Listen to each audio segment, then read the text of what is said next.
Pronto, iniciada a gravação aí, tá, pessoal? Ó, aqui é a continuação, né, de drogas de abuso 2, tá? Psicoestimulantes. A gente falou basicamente sobre crack e cocaína aqui, tá? Eu parei nesse slide porque aqui exige uma certa atenção de vocês, um certo, digamos assim, descanso cerebral, tá bom? Então, ó, por que isso é importante? Porque a partir dessa estruturazinha aqui, a gente entende basicamente o que ela faz, ó. Então, imagine aí no centro, né, a cocaína como intoxicação aguda. A gente está vivendo uma certa pandemia no mundo, né? Dizendo no Brasil, mas no mundo. E a gente tem dois tipos de situações. A situação que a gente começa a falar de... Gente, minha internet está muito ruim, só caindo. Desliga todos os aplicativos, tá? Que melhora, tá bom? Então, ó, a gente vivencia duas situações, né? Uma situação que é chamada aguda e uma situação que é chamada crônica, tá bom? O que é uma coisa aguda? É uma coisa que acontece no momento. E uma coisa crônica é que vai se arrastando no decorrer do tempo. Quando a gente trata, por exemplo, lá no COVID, né? O COVID, ele trabalha com dois tipos de anticorpos, no nosso corpo. Então, os testes que são verificados, eles vão avaliar tanto a IgM quanto o IgG. Esses dois anticorpos, eles têm duas funcionalidades e agem em períodos diferentes, beleza? Quando a gente for estudar bioquímica clínica, tá? A gente vai ver como é que são feitos esses testes e destrinchar tudo isso aí. Não, por isso que é importante para nós, né? Eu vejo que muitas pessoas têm certa dificuldade nisso, então essas aulas aí, elas vão ser bastante importantes até para a sua construção social, tá? Então, ó, lá no caso da IgM, ela aparece quando é uma intoxicação, quando é uma infecção, aguda. E a IgM é quando é infecção crônica. Então, vamos supor, o cara pegou meu sangue e ele percebeu que lá existe um anticorpo IgG para o COVID-19. O que é que isso significa? Significa que em algum momento eu entrei em contato com o vírus COVID. Pode ser que eu nem tenha tido nenhum sintoma, pode ser que eu não tenha sentido nada, mas o meu corpo ele produziu justamente o quê? Esses anticorpos, né, contra o COVID. Esses anticorpos são o quê? Crônicos, então eles já estão no meu corpo. Se daqui a 2 anos eu for infectado de novo pelo COVID, o que acontece? Esses mesmos anticorpos vão lá e atacam o vírus. E se ele pegar o meu sangue e identificar a IgM, o que é que isso significa? Significa que eu estou numa fase aguda daquela infecção, tá? O que significa isso? Significa que eu sou um cara sintomático para aquela doença, que eu estou na fase de transmissão para aquela doença, entendeu? Então, é uma fase inicial da doença, desde o período de incubação até algum tempo depois, que é classificado e dito como um tempo de transmissão, tá? A partir de um certo tempo, quando o cara só produz anticorpos IgG, aí ele não transfere mais e a gente considera o cara como que imunizado, beleza? Então, olha só, existe até alguns tratamentos, são um adendo, né, pela relação. Existe até alguns tratamentos que o cara pega o plasma da pessoa que foi infectada, que já tem IgG, faz uma plasmaférese. Quem é que faz isso? É o técnico. O que é a plasmaférese? Retira o anticorpo do cara, pega aqueles anticorpos IgM, né, e coloca numa pessoa que está infectada. Aí aqueles anticorpos vão tratar o paciente, entendeu? Isso nada mais é do que um soro. A mesma coisa, por exemplo, é numa picada de cobra. O cara levou uma picada de cobra. Então, como é que ele vai tomar o soro? Previamente, pegou-se uma cobra, injetou num cavalo, o cavalo produziu anticorpos, aí o técnico foi lá, removeu os anticorpos do cavalo e colocou onde? No cara que sofreu a picada de cobra. Então, isso é o quê? É o soro, tá? Então, da mesma forma, é um tratamento, né, para esse vírus. Beleza? Então, aí a diferença entre infecção aguda e infecção crônica, tá? No caso aqui da cocaína, né, trazendo para nós, esses nomes são importantes, agudo, crônico, tudo bem? Então, quando a gente tem uma intoxicação aguda, significa que a gente tem todos os sintomas de forma rápida, momentânea e naquele instante. Então, agudo quer dizer justamente o quê? Na hora, no momento. É uma situação emergencial, tá bom? Então, olha só.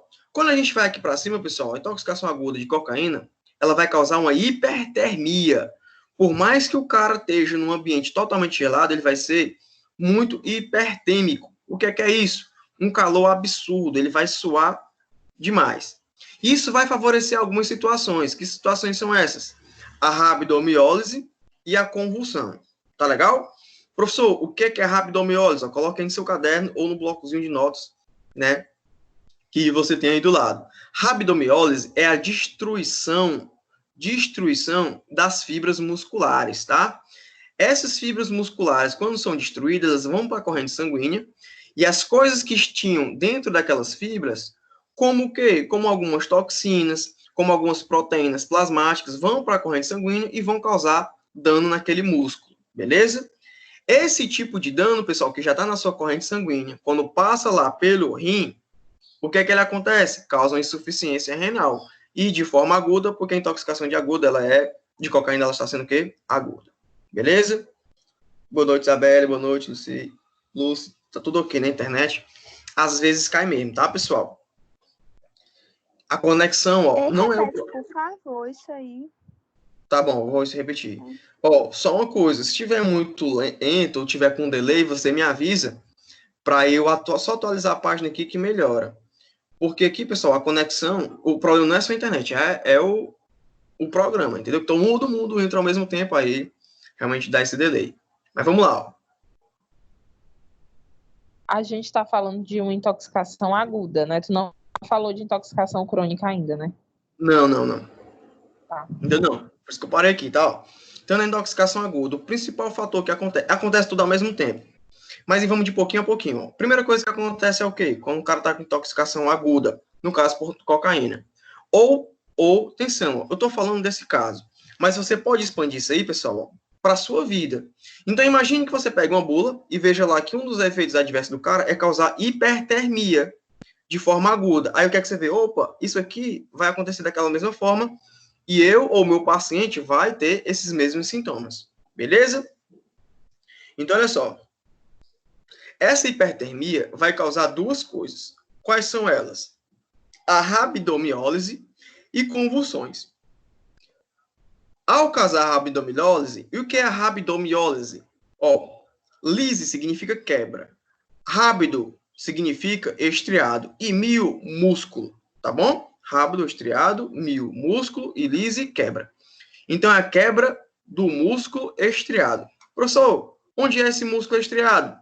Qualquer um que não seja tecido liso. Ah, meu Deus do céu, vá. Mas o que é um tecido liso? Geralmente é o que está nas suas vísceras. Então, você encontra músculo estriado nos seus membros inferiores, nos seus membros superiores, no peitoral, tá legal? Tudo aquilo que você controla de forma voluntária, tá? Então, eu estou mexendo as minhas mãos, ó, através de músculos estriados. O meu coração, ele é estriado, mas ele é do tipo cardíaco. Eu não posso parar aqui, ó, e dizer, vou parar meu coração. Não consigo fazer isso. E nem o meu intestino, que lá nas vísceras como um todo, né, tem músculo liso. E eu não consigo controlar, tá? O que é que acontece? Quando esse músculo, né, essa parte estriada, ela é quebrada, tudo que tem dentro daquelas células, ela vai para a corrente sanguínea. Então, tem várias coisas. Imagine que é uma tubulação, que o cara jogou um monte de faca, de tesoura, de garfo, colher dentro. Quando ele passar pela redezinha, pela malha, vai fazer o quê? Ó? Vai quebrar. E que malha é essa? É o rim. Então, quando ele passa pelo rim, acontece o quê? Uma insuficiência renal aguda. Legal? Então, aí, ó, acontece esse problema renal justamente pelo quê? Pela rabdomiólise que aconteceu, tá bom? Pela destruição de células e pelo lançamento de dejetos, digamos assim, na corrente sanguínea, e quando foi filtrar, aquele filtro ele não resistiu e quebrou. Beleza? Tranquilo? Um outro caso que pode acontecer, pessoal, é a convulsão. Quando o cara tem uma hipertermia, ele tende a se tremer. Muitas vezes, quando a gente está com muito calor, os pelos do nosso braço, né, de qualquer parte do corpo, eles se eretam. Para fazer o quê? Para justamente esfriar a nossa pele. Então, o hábito de tremer de qualquer coisa é para expandir o calor, para fazer com que ele se espalhe e esfrie aquele corpo. Então, quando isso chega no cérebro, ele vai tremer de uma situação tão grande que vai causar o quê? Uma convulsão, tá bom? E essa convulsão vai chegar a danos cerebrais, tá? Essas mesmas convulsões, galera, pela agitação, ó, você desce aí, ó, causa-se arritmia, tá? Essa arritmia, juntamente com falência respiratória, pode causar o quê? A morte súbita do cara. A gente está falando de que órgão nesse caso? De coração e de pulmão, tá bom? Quando a gente vê ó, as setinhas para baixo, né? A intoxicação aguda pode causar o quê? Ó? Espasmo coronariano, ativação plaquetária, consecutivamente trombose, e aumento do trabalho cardíaco. Vamos entender cada um como é que acontece. Ó. O que é um espasmo coronariano? Primeiro vamos entender o que é um espasmo. Você já se pegou muitas vezes, está na varanda da sua casa, né? E do nada você mexe assim a sua perna, ou mexe assim o braço. Do nada, você acorda e mexe espontaneamente. O que é isso? É um espasmo. E o que é um espasmo? É uma conexão neuronal com aquele músculo involuntária que acontece repentinamente por um desequilíbrio de neurotransmissor. Professor, isso acontece pelo quê? Às vezes pelo seu cansaço físico, às vezes pelo seu cansaço mental, pelo déficit de vitamina, tá bom? Então, tudo isso aí pode acontecer. Até a ansiedade pode causar esse sintoma, tá, pessoal? Então, aí, ó, os espasmos, eles acontecem justamente por isso. Espasmo coronariano significa que está acontecendo esse tipo de espasmo na artéria coronária. Qual é a artéria coronária? Então, tá aqui, ó, o meu coração. Coronária, ó, é a primeira artéria que sai do coração, legal? Então, esse espasmo acontecendo no coração pode acontecer, pode desencadear em um infarto, tá? A outra coisa que pode acontecer, ativação plaquetária. O que é uma ativação plaquetária? Primeiro, o que é plaqueta, né? A disciplina de hematologia, para quem for fazer a continuação do laboratório, é muito massa, tá, pessoal? Os laboratórios de hematologia do Ceará, eles sempre contratam muitos técnicos. Por que eles contratam esses técnicos? Porque dificilmente um cara se forma nessa área. Ou o cara faz só o técnico de farmácia, ou faz só o técnico de laboratório. E essa área, ela é o quê? Ó? É junta. Porque tanto a dispensação de medicamentos hematológicos, né? Porque existem muitas pessoas com leucemia e tal, como no Hemócio, lá na Fujinsan, como outros, tá bom? Então, existem esses dois profissionais, né? E é ruim para o profissional, lá, o dono, ele contratar dois caras, entendeu? Então, um cara que tenha esse perfil, que tem os dois cursos, é muito importante, tá bom? Disciplina de hematologia, isso é perfeito. Olha aí, ó. Então, o que são essas plaquetas? Essas plaquetas são fragmentos celulares, tá legal? Quando a gente leva um corte no braço, por que o cara não fica saindo sangue até morrer? Porque ali forma uma cadeia de fibrina, aquilo ali, ó, forma uma malha, e aquilo impede que o sangue saia. E aí, professor? E aí que essa fibrinazinha lá, todo aquele fator de coagulação veio de quê? De plaquetas, tá? O problema é que se ativar muito essas plaquetas numa artéria normal, vai acontecer o quê? O entupimento. Então, imagine o seguinte, ó. Eu tenho aqui, ó. Vermelho no vermelho não dá, né? Eu tenho aqui, ó, a minha artéria, tá? Ó, minha artériazinha. Aí imagine que o fluxo sanguíneo aqui, ó, não tá passando, tá? Ó, não tá passando aqui o fluxo sanguíneo. Desse lado aqui, ó, não tá chegando sangue. Então, vai ter uma condição que a gente chama de isquemia. O que é uma isquemia? É a não chegada de sangue em um determinado órgão. E esse caso vai fazer com que haja o quê? Que aconteça o quê? Que aquela parte que não tenha a chegada de oxigênio, não passe o sangue, ela morra. O nome disso, pessoal, é infarto, tá? E dependendo do local que isso acontecer, ela vai ter um nome específico. Se acontecer no cérebro, acidente vascular cerebral, um AVC. Se acontecer no coração, infarto agudo do miocárdio. Se aparecer no pulmão, isquemia pulmonar. Se aparecer numa perna, isquemia de músculo esquelético, entendeu? Então, dependendo do local, ela vai ter um nome específico. Beleza, até aqui tranquilo, tá? Terceiro fator que vai acontecer aí, pessoal, ó, trombose, né? Que só exemplificar o nome da trombose, porque todo mundo conhece por trombose. Mas o que acontece realmente, né, cientificamente, é isso que eu lhe falei, tá bom? Então, ó, aumenta também o trabalho cardíaco por dois mecanismos. O ionotropismo e o cronotropismo. Coloquei no seu caderno também, ó. Ionotropismo e cronotropismo. Isso é importante para a gente entender o princípio de algumas drogas, tá? Algumas drogas no sentido de medicamentos, tá bom? Então, medicamentos são chamados também de drogas. Então, ó, drogas que são chamadas de ionotrópicas ou inotrópicas são sinônimos, tá? Inotrópica é quando ela aumenta a contratilidade cardíaca. Então, de novo, um medicamento ou uma droga inotrópica é uma que aumenta a contratilidade, ou seja, a força cardíaca. Legal? E o cronotropismo, ele vai aumentar a frequência de batimento cardíaco. Beleza? Cronotropismo aumenta a frequência de batimento cardíaco. A cocaína, na intoxicação aguda, ela causa dois. Ela é uma droga inotrópica e cronotrópica. Então, ele tanto aumenta a força de contração do coração, o coração fica batendo muito mais forte, e aumenta a frequência, tá? Esse tipo de coisa pode também levar ao infarto, tá bom? Consecutivamente, tem uma vasoconstrição periférica. O que é isso? As artérias da mão e dos pés, né, as arteriolazinhas pequenininhas, elas se contraem, o sangue passa pouco, e aí acontece a isquemia lá naquelas extremidades. Beleza? Tranquilo? Até aqui de boa? Você percebe que esse slide aqui tem muita coisa para a gente falar, né? Então, ó, bota um asteriscozinho nesse slide aí, tá? Ele é importante para a prova também. Ó, então a gente vê aí, ó. Também pode acontecer a necrose e a fibrose, justamente por conta das situações, né? Não chega sangue, e aí tem uma deficiência de nutrientes, principalmente o oxigênio, e causa ali uma morte celular, tá bom? No coração, se dá por insuficiência cardíaca à medida que o tempo vai passando. Então, insuficiência cardíaca crônica, tá? E também um acidente vascular cerebral, né, pessoal? Por conta do aumento da pressão arterial. Algumas pessoas que têm intoxicação aguda por cocaína podem chegar numa pressão arterial sistêmica de 22/18, 24/20, ou até mais, tá bom? Realmente, ela é bastante grave. Beleza? Alguma dúvida? Posso ir em frente? Deixa eu ver aqui o chat.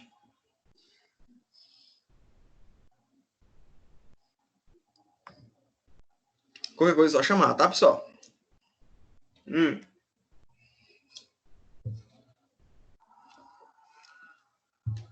E os efeitos crônicos, professor? Pessoal, até a Daiane perguntou aí, professor, o senhor não falou aí dos efeitos crônicos, né? Não, falei do efeito agudo, tá? Então, agudo, ó, é um efeito bastante importante, beleza? Ó, no efeito crônico, a gente vai dividir em dois, que é aquele efeito que acontece no decorrer do tempo, tá? Então, ó, a gente tem como efeito físico os distúrbios cardiovasculares, tá? Os distúrbios respiratórios que podem acontecer no trato gastrointestinal, né? Causando dores, náuseas, tudo bem? A gente tem problemas também associados à via de administração. Qual é a via de administração da cocaína? Pode ser a inalatória, pode ser a endovenosa, né? E pode ser a via oral. Na narina, o que é que acontece? Justamente, pessoal, a ruptura de septo. O cara perde aquele septo. O nosso nariz, ele tem uma determinada cartilagem. É por isso que algumas pessoas que fazem cirurgia de nariz, na verdade, é por isso que é possível fazer cirurgia de nariz, né? Porque essa cartilagem, ela é moldada. Então, o cara pode levantar, abaixar, subir um pouquinho, alargar, afinar, pode fazer várias coisas, tá bom? E o nariz não cai, né? Diferentemente do que a galera pensa. O cara fizer muita cirurgia plástica, o nariz cai. Não. Aquela cartilagem fica mais frágil, mas ele não cai justamente porque ele é segurado pelo septo nasal. Só que esse septo nasal, ele é corroído com o tempo de uso de cocaína. Por quê, professor? Essa droga, ela é muito básica. Ela tem um pKa alto. Note aí, ó, ela tem um pKa alto, deixando ela com uma característica básica muito forte. Quando isso entra em solução aquosa, professor, mas a gente não bota com água no nariz, não. A gente não, né? Quem usa, né, pessoal? Então, quando o usuário faz o uso de cocaína, a sua narina, ela é umidificada. E só aquilo ali já torna solução. E aquilo ali já torna o quê? Um perfil mais básico. E aquilo ali vai o quê? Corroendo com o tempo. Então, essas pessoas, ela têm esse problema de septo. Algumas pessoas perdem até a parte nasal completa, né, com o uso de cocaína, tá? Então, esses são os efeitos crônicos com o uso decorrente, né, da cocaína. Obviamente, um cara que usa isso há uma semana não vai ter isso, tá, pessoal? Geralmente, um cara que usa há meses, anos, tá? Muito tempo. Como é o efeito crônico. E os efeitos psíquicos também são muito importantes, tá? A gente tem a depressão, ansiedade. Então, o cara fica deprimido e ansioso, né? Que é um estado bem mais grave de depressão. A depressão por si só, ela já é grave. Mas quando ela traz uma ansiedade, aquela situação de que as coisas não estão acontecendo e o cara quer que tudo aconteça, pode levar o cara a cometer um determinado ato, como suicídio, como homicídio, entendeu? Então, essas coisas associadas são mais graves do que individual, tá? A irritabilidade, então você percebe que um usuário de cocaína, ele é geralmente irritado. Quando você trabalhar nisso, em um desses hospitais em que você for, e se for um hospital psiquiátrico, principalmente, você vai perceber que essas pessoas elas são muito irritadiças. Com tudo, a roupa tá assim, o almoço atrasou um pouco, não sei o quê, o remédio demorou para chegar. Tudo causa irritação neles, porque tem aquela sensação da ansiedade, beleza? Distúrbios de humor, obviamente, né? Então ele vai variando o humor. Ora ele tá muito depressivo, ora ele tá muito maníaco. Maníaco em que sentido? De agitado, beleza? Então ele fica justamente, ó, nessa flexibilização de humor. É por isso que pessoas que usam cocaína com o decorrer do tempo, eles tendem a utilizar estabilizadores de humor, tá? Como qual? Paroxetina, né? Fluoxetina, tá bom? Que são antidepressivos, tá? Tem a paranoia, o cara sempre acha que tem alguém atrás dele, que tem alguém para matar ele, etc. E alucinações, né? Ele começa a imaginar coisas. A memória, ela fica prejudicada, tá bom? Então, algumas pessoas que usam essas substâncias, como por serem psicoativas, para estudar, para ter um determinado desempenho melhor academicamente falando, geralmente essas pessoas não têm bons resultados. Tranquilo?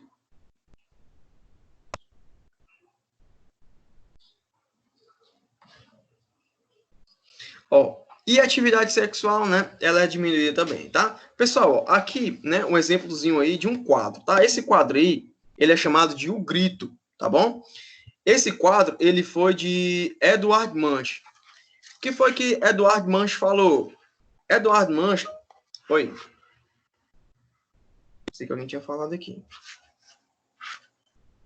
Então, galera, o Edward Munch fez esse quadro aí lá em 1893, beleza? 1893. Esse quadro, ele é um quadro expressionista. O que é que esse quadro quer dizer? Ó?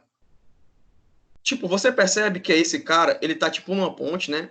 E essa ponte, ela tem esses, como é que eu posso dizer? Esse ladrilho. Esse ladrilho aí, ele favorece uma perspectiva. E o que é essa perspectiva? Essa perspectiva é uma noção de profundidade. Então, lá atrás você percebe que tem pessoas, né? Aí ele parou aí e deu um grito. Ele relatando isso aí, esse cara é norueguês, né? Ele foi feito... Esse quadro está em Oslo, tá? É até interessante você notar que isso aí ele foi vendido em 2012 por um leilão. Ele foi cerca de 120 milhões de dólares, né? Esse cara, em 2012. E quando o cara compra um quadro em leilão, o quadro não é dele. Fica lá no museu, né? Ele só diz, ó, aquele quadro ali é meu, mas ele não pode levar para casa, né? Curioso isso. Tipo, o cara gasta 120 milhões e não pode levar o quadro para casa, tem que ficar lá. Então, esse quadro aí, ele demonstra todas as características psíquicas de um cara usuário crônico de cocaína, né? Aí, ó, ele vê nesse quadro, você percebe que a água ela tá totalmente turva, né? Imaginando que ela subisse, então ele dizia que a água subia, rodeava ele, que o céu era todo vermelho, como se estivesse em chamas, tá? O verde aí representando ó, as folhas que queriam se moldar entre as pessoas. Então, cara, realmente, ó, no estado de alucinação e paranoia total, tá? Tem 4 versões desse quadro aí. Essa aí é a mais famosa, de 1893. Beleza? Fiveste também a cultura, tá? Então, ó, quando a gente fala, né, no abuso da cocaína, a gente vai ter noções duplas. Que noções são essas? A noção em que você vai ter uma intoxicação leve ou que você pode ter uma overdose, né? Você não, o paciente, tá? Ó. Quando a gente está tendo uma noção de intoxicação leve, você vai verificar somente um aumento da energia do cara, a ansiedade, a agitação, taquicardia e amidríase. Esses sinais e sintomas, eles são muito importantes, porque é a partir dele que as pessoas fazem diagnóstico diferencial. Como é que você vai identificar se um cara ele está intoxicado por essa substância, ou é outra substância, ou é uma outra patologia? Como é que você vê isso? Pelo diagnóstico diferencial. São coisas que só nessa condição acontecem. Então, o conjunto desses fatores é exclusivo para intoxicação por cocaína, beleza? Então, aí, o cara está muito enérgico. Então, você vê que ele está um cara ó, muito agitado. Então, a ansiedade dele ó, aumenta. Essas pessoas, quando são pegas pela polícia, é clássico, o cara identifica na hora. Que ele tem uma ansiedade junto com a agitação e um nível de energia e estresse muito alto, tá? Isso é o quê? O sintoma que a gente vê chegando. Mas existe o sintoma mais clínico, que é ataque cardíaco, que você vê como ó, pelo pulso. Algumas pessoas, né, não chegaram ainda nessa aula, que a gente viu em disciplinas anteriores. Então, quem chegou nesse semestre, a gente não fez essa prática. Mas não se preocupe que quando tiver aula prática, a gente vai fazer essas técnicas de novo, tá? Então, você vai aprender a verificar a pulsação pela carótida, a pulsação pela braquial, tá? Alguns sinais e sintomas que são importantes, como o quê? Como a dilatação e a contração da pupila, o que vai gerar uma midríase ou uma miose. Então, anote aí no seu caderno. Na intoxicação leve, a gente vai ver o quê? Midríase. O que é a midríase? É quando o olho do cara, ó, a pupila do cara, ó, fica dilatada. Então, midríase é a dilatação da pupila, tá? Ó, midríase, dilatação da pupila. E o contrário, a contração da pupila é chamada de miose, beleza? Então, ó, contração da pupila é chamada de midríase. E a dilatação, né, chamada de midríase. E a contração, ela é chamada de quê? De miose, tá? Então, esse é um diagnóstico diferencial, tá? Nesse caso, para intoxicação de cocaína. A gente também vai ver essas práticas de novo, tá? Verificar a pressão, né, no negocinho também, como verificar a glicemia do paciente e outros sinais e sintomas importantes para nós. Beleza? Tranquilo? E overdose, né, pessoal? Aí, ó, essa taquicardia pode levar a uma fibrilação ventricular. O nosso coração, ele tem 4 câmaras, 2 átrios e 2 ventrículos. Os átrios sempre jogam sangue para o ventrículo. Aí o ventrículo joga isso aqui, ó, para o sistema. Então, o que bate forte mesmo é o ventrículo. Então, dependendo da fibrilação, se ele coloca mais força ou menos força, pode dar algum problema, no caso chamado de fibrilação ventricular. E o que é que isso pode acontecer, professor? Pode gerar o quê? Um edema pulmonar, gerando aí um colapso total, tremores e convulsão a nível cerebral. Aí o cara tem um caso de overdose. Então, quando a gente fala em overdose, quando um amigo nosso morreu, o cara morreu por Covid, foi falência múltipla de órgãos. Quais são a falência múltipla de órgãos? Basicamente os 3. Coração, pulmão e cérebro.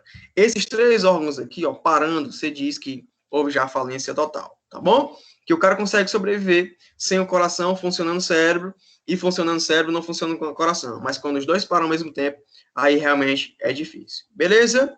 Tranquilo. Até aqui, alguma dúvida? Posso ir em frente. Vamos aí, ó. Aqui, né, só mais alguns sintomas que pode levar a essa condição, tá? Que é a cocaína, né? A convulsão, ela vai ser ou por uso recreacional, pode acontecer. Professor, então quer dizer que o cara usou a primeira vez, ali bem pouquinho, e teve uma convulsão? Pode. Isso é dependendo de quê? Da idiosincrasia. O que é uma reação idiosincrática? Reação idiosincrática é uma reação individual de cada indivíduo. Beleza? Então, através dessa reação idiosincrática, o cara pode ter uma reação que não é comum para o decorrer da população. Tá legal? A overdose e uso crônico, tá? Essa expressão aí, ó, kindling, ou abrasamento, se traduzir do inglês literal, ela significa graveto. E o que é esse graveto? Graveto é como se fosse pequeno, né? Então, é um uso crônico em pequenas doses. Então, imagine que o cara tá usando aí todo dia um farelinho réu de cocaína. Então, isso aí a gente chama de kindling, tá? Ou abrasamento, beleza? Pode gerar também essas crises convulsivas generalizadas, que a gente chama de crises convulsivas tônico-clônica. Que tipo de crise é essa? É quando, aqui, ó, imagine um cara deitado, tá? É como quando a coluna vertebral do cara enverga de tão forte que é a convulsão, tá? O nome dessa convulsão é chamada de tônico-clônica, quando ele enverga a coluna vertebral. Beleza?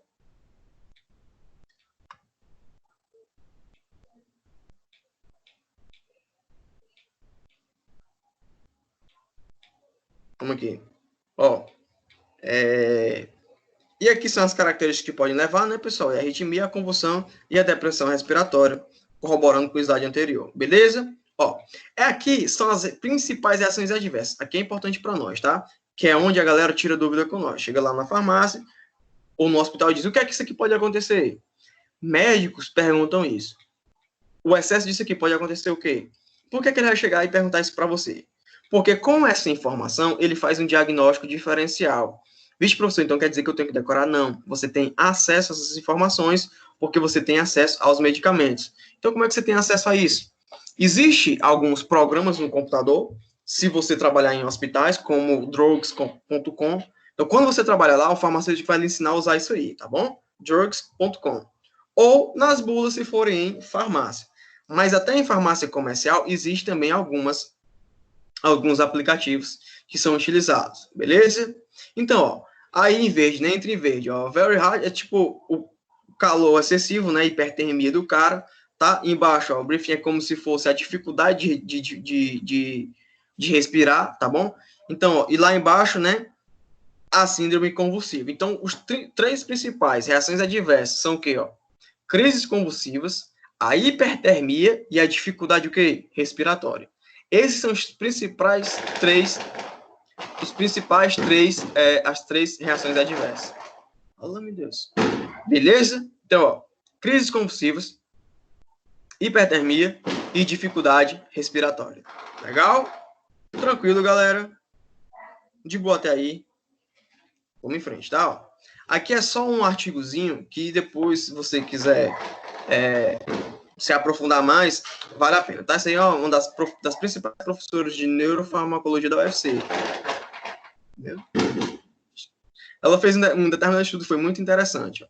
Ela induziu a convulsão e morte de ratos no laboratório pelo uso de cocaína. Então deu muita cocaína, toma cocaína. E depois que esses ratinhos morreram, ela foi lá no cérebro deles e verificou quais eram as alterações que tinham acontecido. Entendeu? Ela estudou a partir disso. Então ela percebeu que tudo isso aqui que eu falei para vocês acontece, né? Porque ela viu que induziu. Ah, professor, quer dizer que aconteceu no rato, vai acontecer no ser humano também? Ah, pessoal, é uma extrapolação de resultados, obviamente, né? Então imagina que aconteceu uma coisa com o rato, o cara faz um determinado cálculo para ver qual é a dose que aconteceria a mesma coisa com o ser humano. Tá legal? Tranquilo? Então tem esse estudo aí, muito interessante, tá? Então tá aí a capa do artigo, né? Ele foi publicado na Neuroscience Liter, que é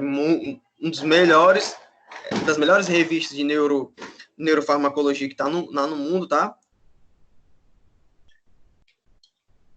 E essa professora tem bastante renome, tá bom? Ó. Então aí, ó, a gente acabou com a neurofarmacologia da cocaína, tá? A gente vai ver aqui, ó, a neurofarmacologia do crack, tá bom? Mais uma vez, qual é a diferença do crack para a cocaína? O crack é tudo que sobrou na produção da cocaína. Então, o cara mistura aquela pasta base, então, tudo que ele utilizou como solvente, então, todas essas partículas mesmo muito maléficas, constitui-se o crack. Então, é por isso que o potencial do crack ele é muito maior do que o da cocaína, tá? Imagine que a cocaína é mais purificada do que o crack, tá bom? Ele vai causar tudo isso aí também, ó. Taquicardia, né? O aumento da pressão arterial, tá? Uma dilatação da pupila. Como é que chamam a dilatação da pupila? Tem um nomezinho, um termo técnico. O cara chegou lá para você e disse, ó, tá dilatando a pupila. Só que ele não vai falar isso, ele vai falar o nome técnico. Qual o nome técnico? Quem pode dizer? Vou chamar aqui de um por um, viu? E aí, Daiane? Cadê a Daiane? Vala, a Daiane não tá aqui, não. Catarina, tá aí, Daiane. Bora, Daiane. Oi. Como é que chama? O que foi? O que é que... Eu tinha caído. Eu vi, tu tinha saído e voltado, né, irmão? O que é que significa dilatação das pupilas? Catarina, Daiane.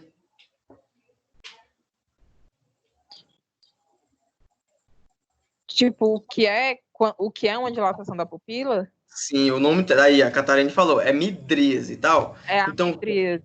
O termo técnico é midríase. E o contrário acontece também, que é o que? A contração da pupila. Qual é o nome termo técnico para ele? Miose. Perfeito, miose, tá? Eu tá ali também falando. Pessoal, na enfermagem, eles têm uma disciplina de termo técnico. Isso eu acho absurdo, né? Porque não tem como você decorar tudo. Existe um livro, né? Algum tempo atrás, ia até um senhorzinho vender lá na FIVEST esse livrinho de termos técnicos. É bem grosso mesmo. Só que decorar tudo aquilo ali eu acho um absurdo. O problema é que ele é extremamente necessário. Porque nunca você vai ver um profissional num hospital chegar assim, o cara ali tá com dilatação de pupila. Não tem nem perigo. Você nunca vai ver isso num prontuário, por exemplo. você vai ver o quê? O paciente apresentou midríase, miose, bilateral, pupilas elas estão isocóricas, anisocóricas, então tem vários, né, termos técnicos para isso, que a gente vai aprendendo o quê? No decorrer do tempo, tá bom? Então, aí só para fixar. Então, perfeito aí, ó, acertaram de boa, tá? Então, a gente tem o suor intenso, né? Por que o suor é intenso? Por conta da hipertermia, tal. O tremor muscular, já indicando que vai ter que tipo de quilise. Ó, esse tremor muscular, ele é o prelúdio de um determinado fator que acontece no músculo, que é o quê? Que já foi dito hoje. É um tipo de lise. Que lise é essa? Rabdomiólise. Rabdomiólise, tal. Então, é justamente a rabdomiólise, destruição de músculo estriado esquelético, tá bom? Ela vai ter... Oi. É de qualquer músculo estriado, não só da perna. Qualquer músculo. Por isso que a pessoa que utiliza isso, ele fica com aquela situação cadavérica, entendeu? A gente vai ter já aqui uma situação, e ver um caso, que a pessoa morreu em menos de 10 anos. Você vê realmente que a pessoa muda mesmo, tá bom? A pele se desgasta, todo o músculo dele começa a se decompor, tá bom? Ó, mas no começo, né, tem um aparente bem-estar. E o que é esse bem-estar? Esse bem-estar é porque o cara não tem situação de cansaço. Ora, eu passar 48 horas acordado, né? E se eu tomar um estimulante desse, eu vou conseguir ficar acordado, normal. Mas vai aparecer o quê? As olheiras, tá? A pele vai se ficar mais velha, escura, né? Mais flácida. Tudo isso aí, ó, dá uma aparência de um bem-estar, mas não é o bem-estar, tá? Aumento da capacidade física e mental, né? Momentânea. Então, o cara que tá usando um psicoestimulante nesse nível, ele consegue subir mais coisa de instrumento num carro, consegue, mas depois o cansaço é o quê? Maior, tá bom? Porque ele tá fazendo uma força que ele não tem. E a indiferença à dor e ao cansaço, né? Muitos policiais, eles tendem a pegar, né, usuários, ou no meio da rua o cara pegou um craqueiro, né? E mete a chibata nele, o popular mesmo. Só que ele não sente dor, galera. Ele não sente, porque toda a nocicepção dele, ou seja, os receptores de dor. Então, olha só, o nociceptor, coloque no seu caderno, nociceptor é um receptor de dor. Todos esses nociceptores, eles estão inibidos, tá? Então, o cara não sente a dor quando está usando esses psicoestimulantes. É por isso que essas drogas, elas foram utilizadas para analgesia. Só que, com o decorrer do tempo, verificou-se que ela tinha um potencial de dependência muito grande e deixou de serem utilizadas. Mas o que é que eles fazem? Ó? Eles inibem o receptor que reconhece a dor. Então, cara, ó, não sente dor e nem o cansaço. Beleza? Tranquilo? Vamos aqui. Isso aqui, ó, eu não vou ficar lendo, né, porque depois você pode ver, mas só algumas coisas que são muito importantes para você, ó. O que é que o craque pode ter? Ele vai ter uma tosse que é insistente, tá? Essa tosse acontece por quê?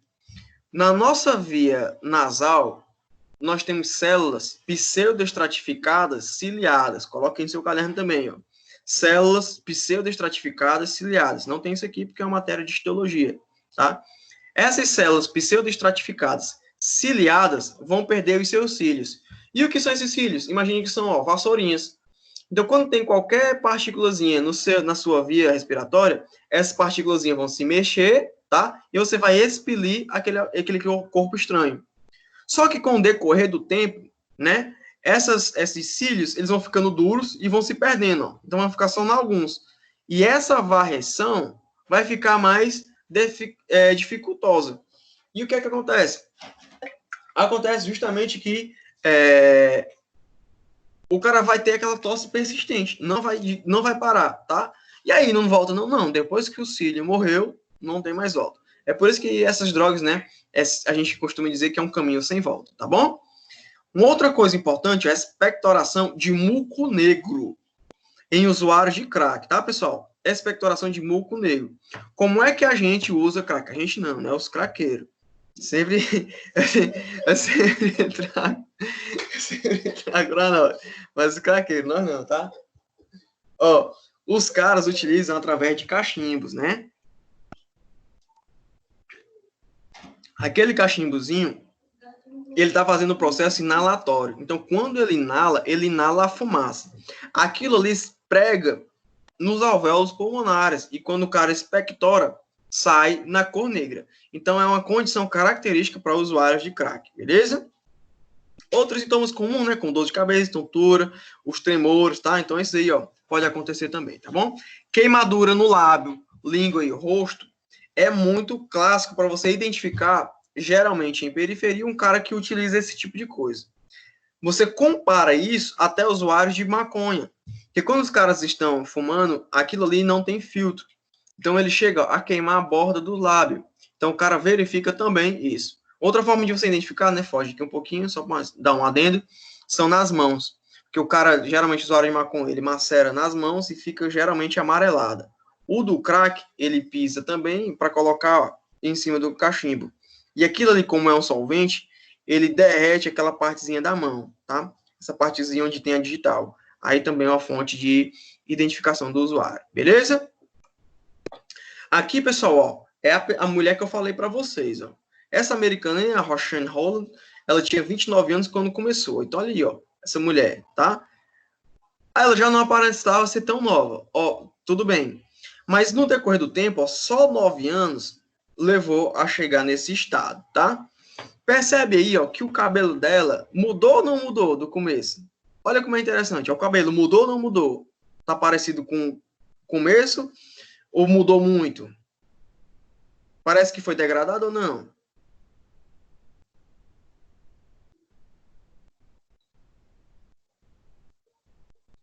E ela é a expert em cabelo aí, ó. E aí, o cabelo dela mudou ou não? Não, né? O cabelo dela permanece aí até brilhoso na última, da primeira foto para a última, ainda tá brilhoso. Pessoal, ó, essas drogas, elas têm a característica de não se acumular nos pelos. Elas não se acumulam nos pelos, tá? Então, quando o cara utiliza da cabeça, tá bom? Da cabeça, tá melhor do que o meu. então, na cabeça. É por isso, olha como é interessante a fisiologia, né? A fisiologia humana. Quando o cara faz, por exemplo, um concurso para a polícia, ele vai fazer um teste de drogas. E é verificado através do DNA. Só ouviu o meu nome. tá descensado, tava olhando a menina, né? Então, os pelos que o cara utiliza, eles são da onde? Da perna. Porque ali sim se acumula. Porque a taxa de crescimento é diferente, o metabolismo é diferente. Olha que incrível. Dificilmente o cara vai encontrar no cabelo da cabeça, apesar de ter a mesma noção embriológica, os dois nascem da mesma função embriológica, não há acumulação e não há a quebra pelo uso dessas drogas. Beleza? Tranquilo? Ah, professor, mas eu vi um cara no meio da rua que era drogado e tal, e o cabelo dele estava ruim. É porque era sujo. Você estava sujo, porque não tinha cuidado. Geralmente aquela pessoa está 4, 5 anos ali sem nem ver água no cabelo, imagine shampoo, entendeu? Mas se, como fosse essa mulher aqui, ó. Essa mulher, ela era rica, ela tinha só o uso mesmo de forma recreacional, mas ela ainda continuava se tratando, usando produtos e tal. E assim, ó, você percebe que o que foi destruído nela? O rosto. Em que parte do rosto? A parte muscular do rosto. Você percebe, ó, que aqui ela não tem mais os músculos da bochecha, não tem mais aquele músculo bem grandão aqui, que é o que, ó, aumenta, que faz com que a gente tenha maceração, chamado de esternocleidomastoide. Não precisa decorar esses nomes, tá? Então tem o esternocleidomastoide, tem o músculo masseter, que é aqui também na mandíbula. Então, esses caras, ó, são degradados, né, através de rabdomiólise. Aí, acontece esse estado cadavérico que a pessoa tem. Beleza? Tranquilo? Alguma dúvida aí, galera? De boa, né, esse conteúdo. Ele é só extenso, mas não é muito complexo, né? Aqui, ó, é muito importante. Então, muita calma nessa hora aí, tá? Hidratem-se e atenção. Olha aqui, ó. Quando o cara utiliza a cocaína, essa cocaína, ela pode ter a interação com outras substâncias, tá? Uma delas é o álcool. Então, quando a substância cocaína entra ao mesmo tempo no corpo do cara com o álcool, produz uma substância chamada de cocaetileno. O que é que essa cocaetilena vai fazer no cara? Ele vai, ó, reverter os efeitos psicomotores do álcool. Professor, o que é um efeito psicomotor? Vamos lá, ó. Vamos quebrar essa palavra em psico e em motor. Psico de controle neuromuscular e motor de músculo. Então, é um efeito, ó, que o cara pensou e executou muscularmente. Por exemplo, o caminhar. Ou um caminhar de um cara bêbado é normal? Geralmente é cambaleante, né? Geralmente ele perde uma noção de quê? Ó, de espaço, de equilíbrio. E a cocaína, ela faz reverter esse efeito. Quer dizer que se o cara tiver bêbado e utilizar a cocaína, né? Ele vai parecer não estar bêbado? Sim. Só que já tem um probleminha que eu vou explicar para vocês, tá? Então, ó, com isso, além desse efeito psicomotor, que ele retarda, né, que ele reverte, aumenta também a intensidade da euforia do cara, o cara fica mais eufórico, ora, porque é um psicoestimulante, né? E ele aumenta também os efeitos tóxicos, né? Pode acontecer também as convulsões e as mortes, como a gente já viu. Só, pessoal, ó, que aqui é o que da questão. Aqui há uma diferença. A diferença do cara aqui, ó. Imagine duas situações. O cara tá utilizando cocaína, e depois ele bebe. E o contrário, ele está bebendo álcool, e bebe a cocaína. E toma cocaína, tá? Inala, faz o uso da cocaína. O professor tem a mesma coisa, o mesmo efeito? Não. É por isso que é importante, tá, pessoal? Na sua alimentação, na hora que você for utilizar alguns medicamentos, na hora que você for usar uma vitamina com um alimento, uma vitamina com um medicamento, a ordem importa, tá? A ordem importa. Isso não é uma operação matemática, né? 2 vezes 3 é a mesma coisa que 3 vezes 2. Mas isso não é matemática. Isso aqui, ó, é biologia. E biologia não é só matemática, tá bom? Tem raciocínio matemático, mas não só. O que acontece, por exemplo, professor? Então o cara tá com cocaína e coloca o álcool. Tem-se o quê, ó? Aumenta o nível de cocaína e potencia os efeitos subjetivos e a frequência cardíaca. Calma aí, ó. O que acontece? Aumentou o nível plasmático de cocaína. O cara está ingerindo a cocaína. Quando ele coloca o álcool inibe o fígado. Como ele inibe o fígado, as enzimas hepáticas agindo como o quê? Um inibidor enzimático. A gente viu isso há 2 aulas atrás. Ó. Como um inibidor enzimático, ele faz com que a concentração da cocaína aumente, aumentando o seu quê? Efeito tóxico. Beleza? Tranquilo?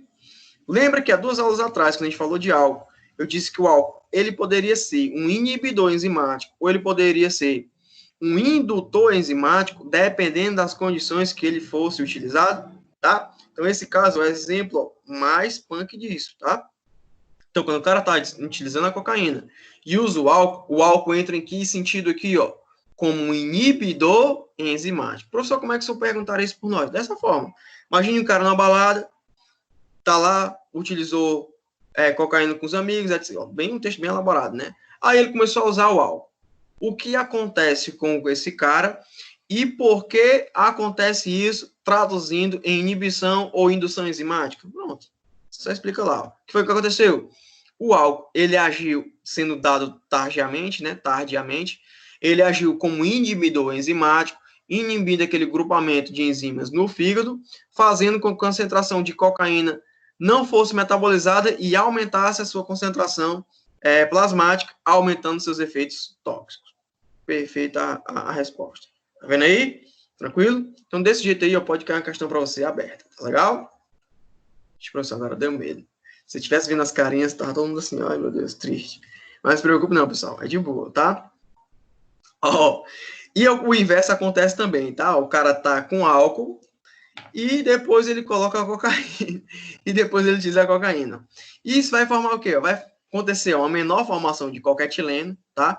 Porque nesse álcool, nessa situação, o álcool vai estar fazendo o quê? Uma indução enzimática. Então, estou tomando nada, comecei a tomar o álcool. O que o álcool vai fazer com o cara? Uma indução enzimática. Tudo que vier depois vai ser metabolizado mais rápido, vai diminuir a concentração mais rápido e vai ter menos efeito. É por isso que uma pessoa que está bebendo álcool, tomou um medicamento, o efeito diminui. Tomou um contraceptivo oral, o efeito vai o quê? Diminuir. Então, você tem que dar o quê? Ó, aquele intervalo. Legal? Aí, né, obviamente, vai diminuir a formação de cocaetileno, diminuindo o efeito tóxico, porque, nesse caso, ele é um indutor enzimático. Beleza? Tranquilo. Show de bola. Alguma dúvida até aqui, pessoal? Oi. Quando ele atua com indução enzimática, faz efeito... Eu não entendi essa parte. Tipo, faz efeito mais rápido? O álcool ele pode ser os dois, tá? Um inibidor e indutor enzimático, dependendo de como ele seja utilizado. Nesse segundo caso, que ele está sendo tomado antes, né? O cara está tomando álcool. Na medida que o cara vai tomando álcool, o fígado ele está sendo ativado, porque o álcool, nesse caso, está funcionando como um indutor enzimático. No nosso fígado tem várias enzimas. Essas enzimas elas estão dentro de um grupamento chamado de citocromo 450. Então, coloca aí, ó. O nome das enzimas do fígado, do grupamento total, né, é citocromo P450. Citocromo, escreve aqui. Citocromo P450. Então, isso aí, pessoal, ó, é o grupamento enzimático.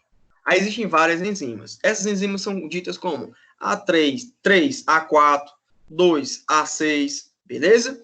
Então, aí, ó, vou botar aqui dois exemplos, tá? Então, tem a CYP3A4, é uma enzima. Tem a CYP2A6, tá? Então, sempre é assim, ó, CYP, tá? 2A6, desculpa. CYP2A6.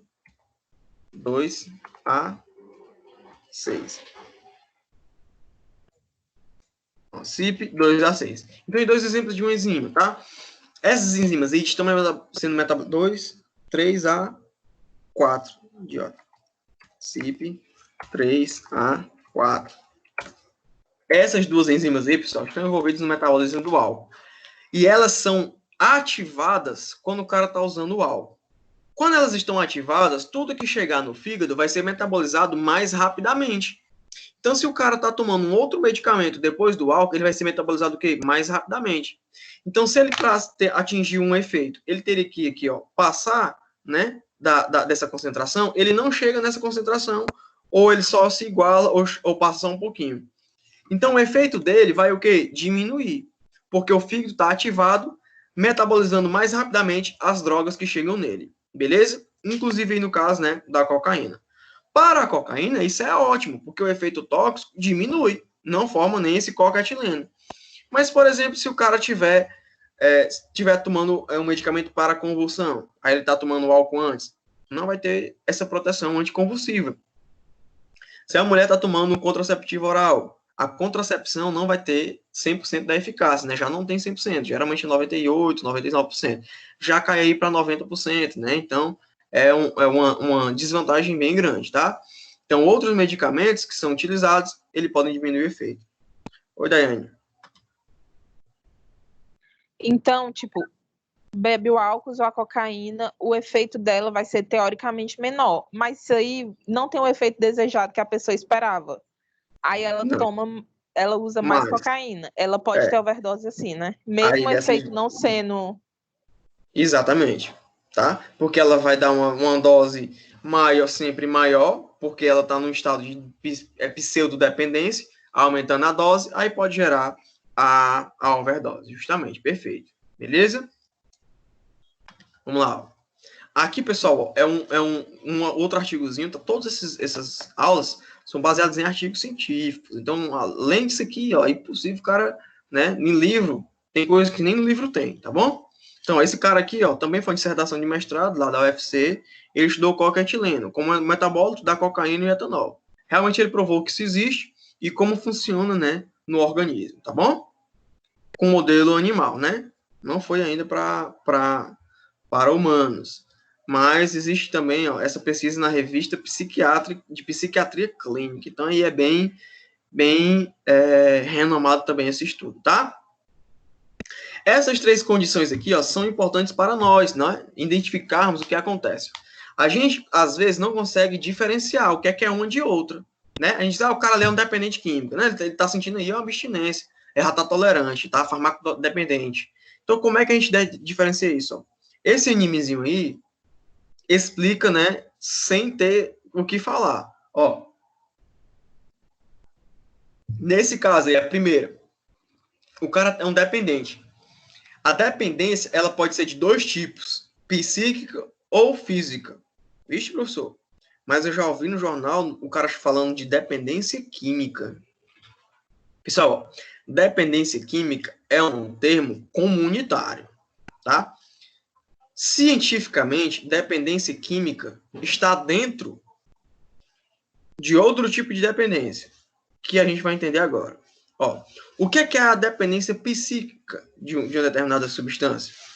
O cara ele não consegue mais ter emoções sem o uso daquela droga. Como assim? Ó? O cara não consegue mais ficar feliz sem o uso da cocaína.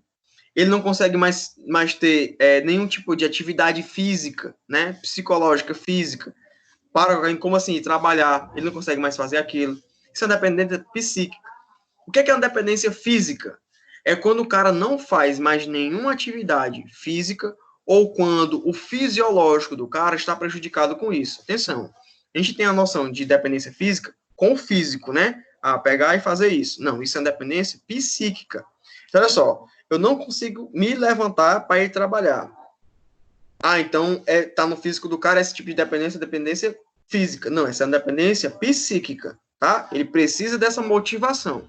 Então você tem que ter, a noção de que ele está sendo, motivado.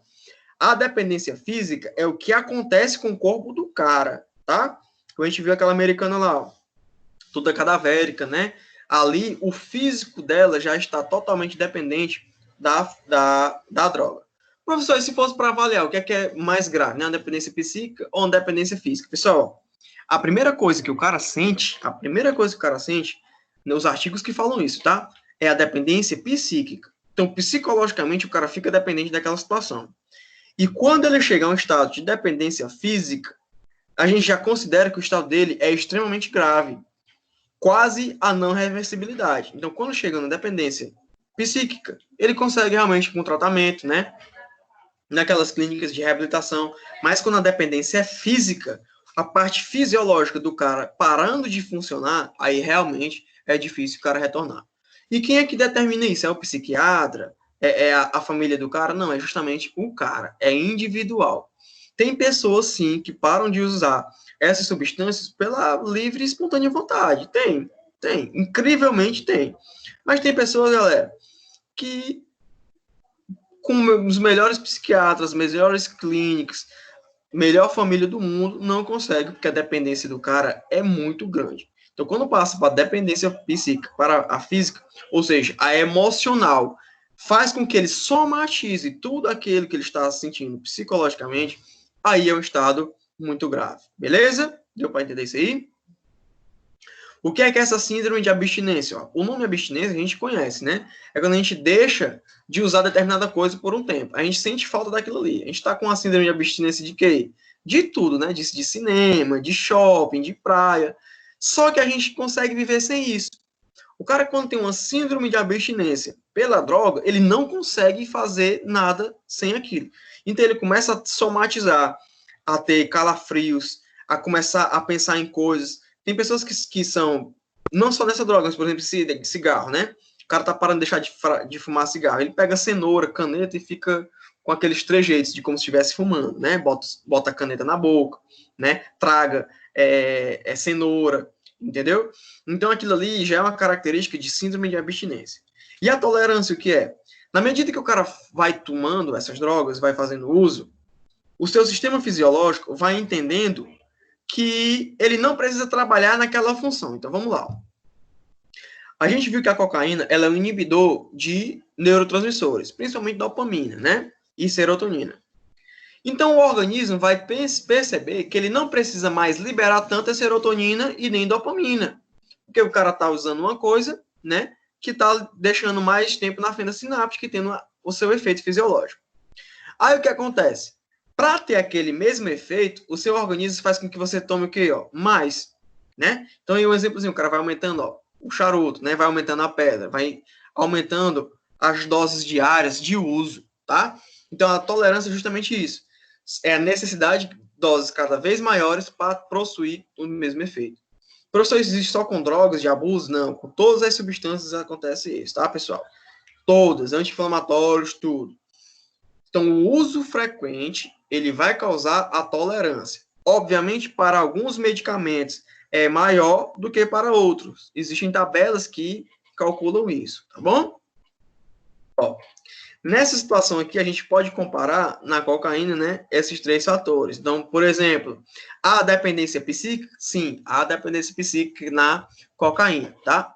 Existem algumas drogas que não têm a dependência psíquica, beleza?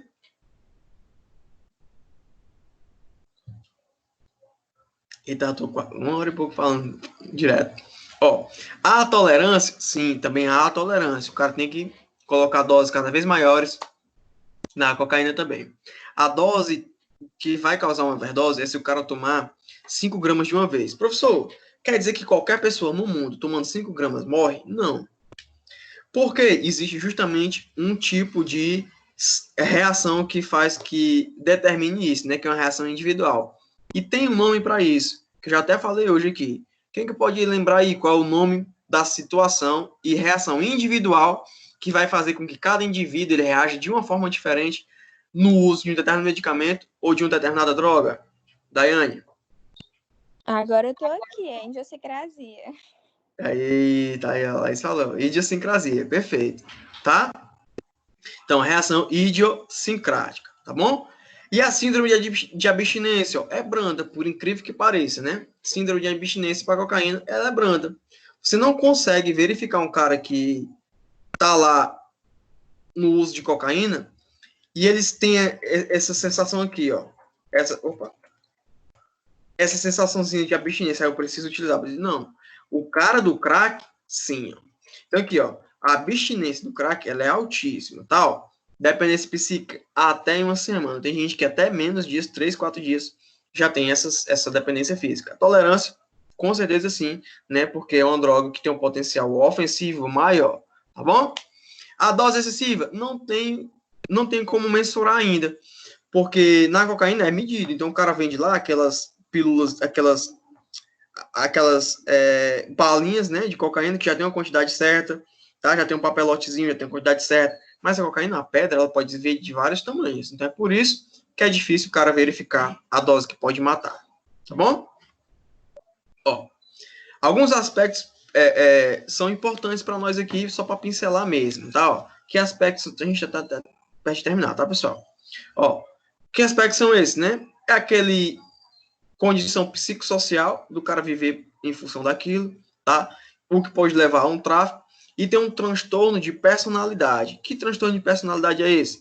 É o cara que não quer mais viver em sociedade.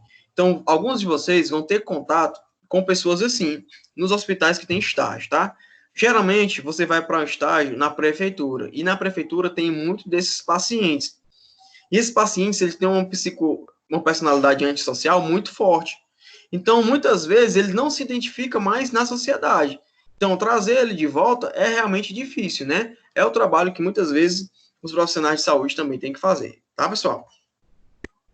Aqui, ó, é clássico, né? Tipo, a cocaína, ela é muito traficada no mundo, não só no Brasil, no mundo. Existem algumas peculiaridades de como a galera faz, né? Nesse primeiro caso aí, ó, são favas.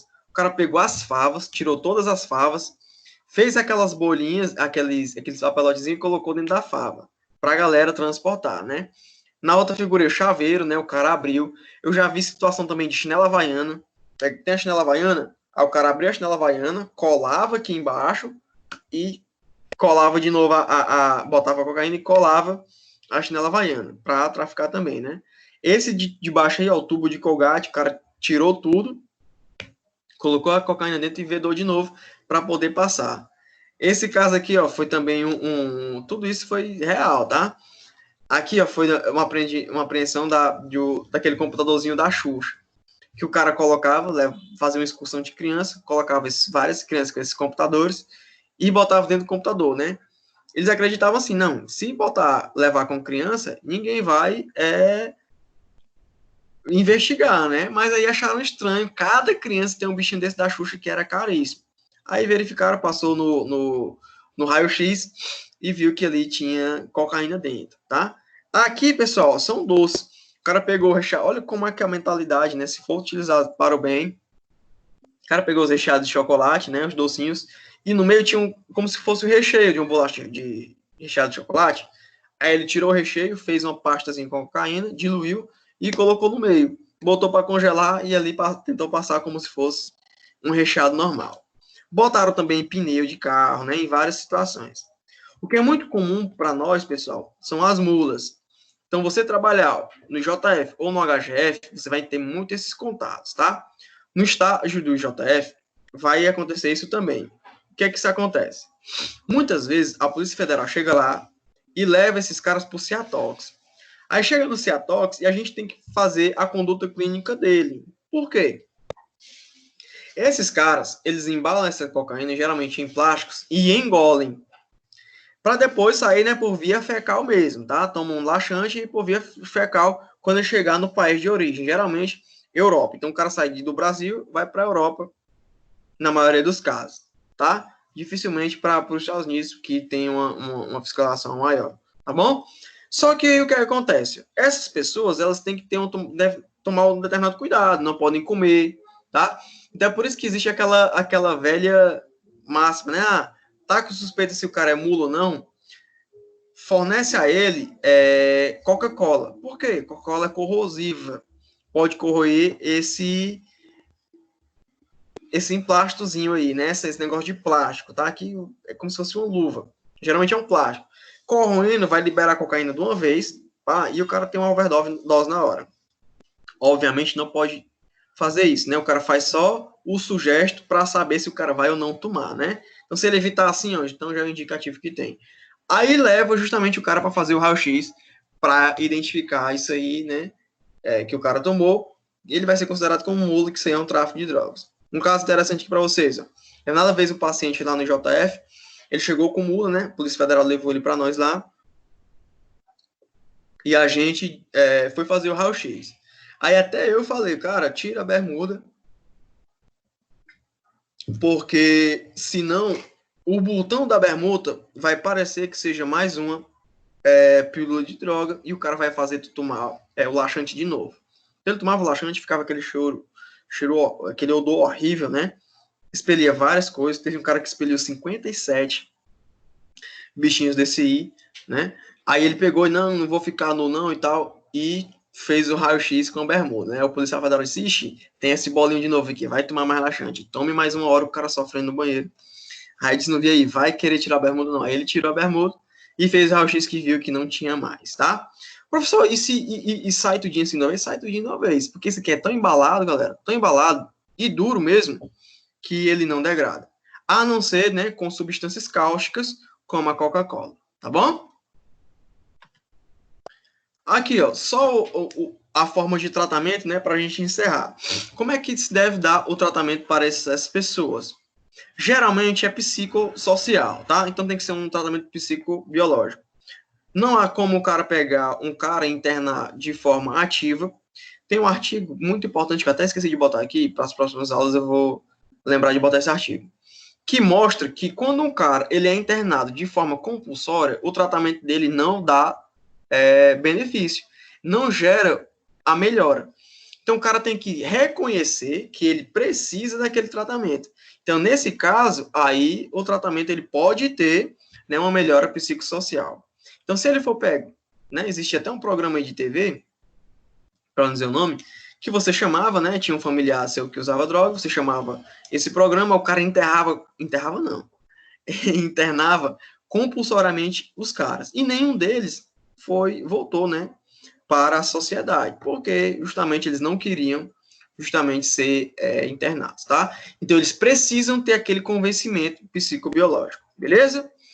Não há tratamento farmacológico específico, o que o cara pode utilizar são antidepressivos, e esses antidepressivos, coloca o asteriscozinho aí, ó, na função de estabilizadores de humor. Atenção, o tratamento com antidepressivos para usuários de drogas, de forma geral, não é para diminuir a depressão, é para efeito estabilizador de humor, tá legal? Efeito estabilizador de humor, para evitar justamente os efeitos de abstinência que o cara vai ter. Tranquilo, galera? Beleza? A gente só concluir um dado assim importante, né, que 10% do PIB brasileiro é demandado para essas situações, tá? Então, para pessoas que têm dependência, seja de tabaco, cocaína, álcool, todos os psicotrópicos, anfetaminas e até mesmo maconha, tá bom? Então, 10% aí é só revertido para essa situação, o que é muito grande, né? Em decorrência de outras urgências no setor da saúde, tá bom?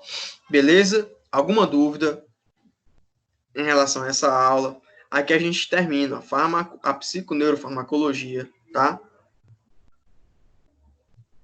O que veríamos depois daqui será incorporado em outra aula, tá bom? Eu vou aqui, ó, parar a gravação para a gente comentar sobre a prova, tá? Para não ficar muito grande, para você assistir a aula e poder baixar depois, tá?